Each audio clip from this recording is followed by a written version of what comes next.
as your children of the light.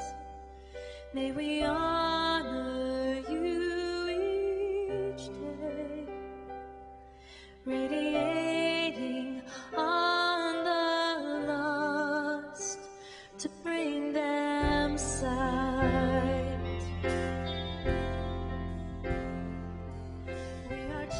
You are the light of the world. Matthew 5:14-16. That was a verse that was chosen by our partners in Southern Africa to symbolize, to epitomize the work that we do. And the real meaning of it is that as they fight the stigma in their own congregations, they can teach the rest of the world what Christian love can do. The mission of EMPACT Africa is to work with pastors and local church leaders in Southern Africa to fight the stigma of HIV and AIDS. The stigma is a major barrier to successfully defeating the disease because it makes people afraid to seek help. It's especially bad for women and children.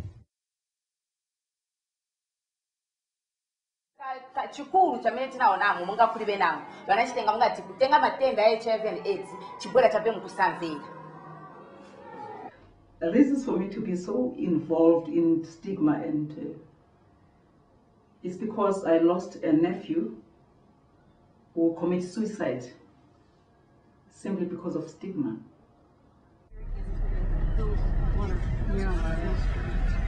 Now, there are 22 million people in sub-Saharan Africa who are currently living with HIV, which is the virus that causes AIDS. There's an impression, especially here in the U.S., that the AIDS crisis is over, but in fact it isn't. There's been great scientific and medical progress, so we actually medically know how to stop the disease. There was a study last year that showed that if you begin treatment early enough, the disease will not be transmitted to sexual partners. So that's a remarkable result. But that won't work if people are afraid to get tested and treated. And that's the situation in Africa. There is so much stigma associated with the disease. The women are worried about being thrown out of their homes, losing their source of livelihood. What happens to the kids? That they are just afraid. They're afraid to get tested, afraid to get treated, and then that doesn't stop the pandemic.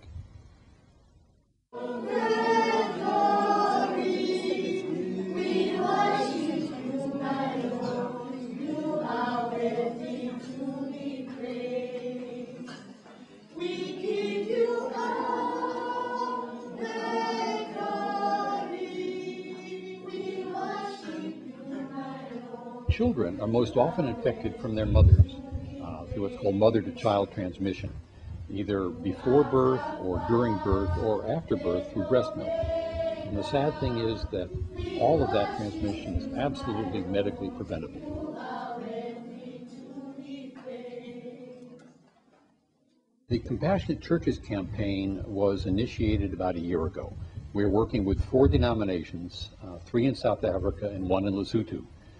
And we help the local pastors fight the stigma of HIV and AIDS in their congregations.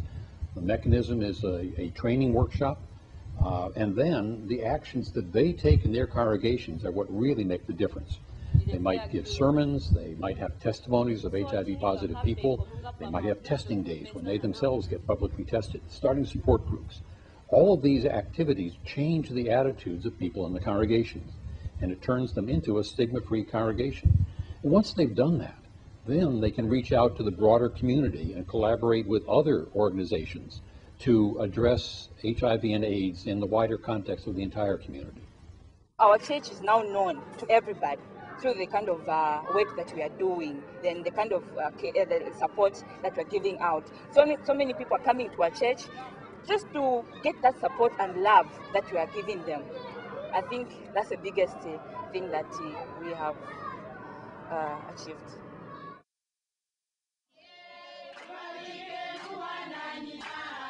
So the Naomi Project really was conceived in a discussion with some women in the support group in one of the congregations in Zambia.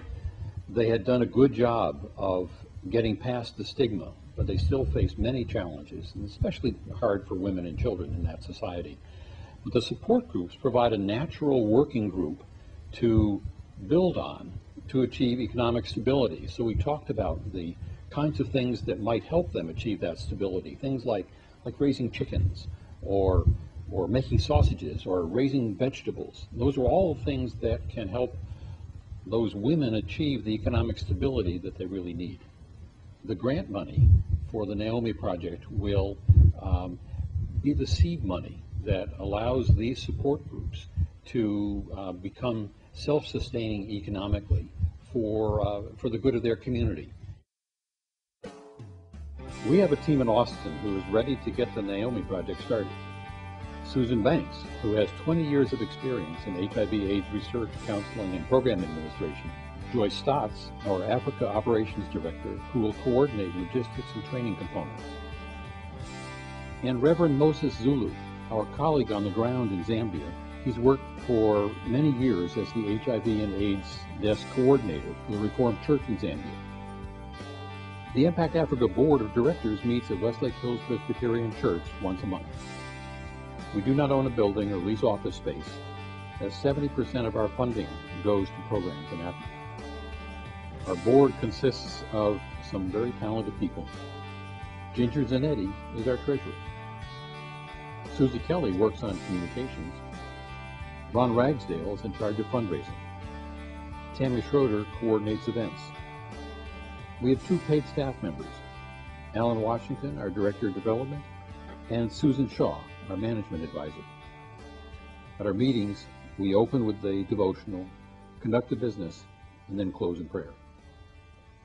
You know, our biggest dream for EMPACT Africa is that it will be a shining example of Matthew 5:14, proving to the world what can be done with Christian love. We are children of the light that you shine into our hearts, bringing knowledge of your face in Jesus Christ.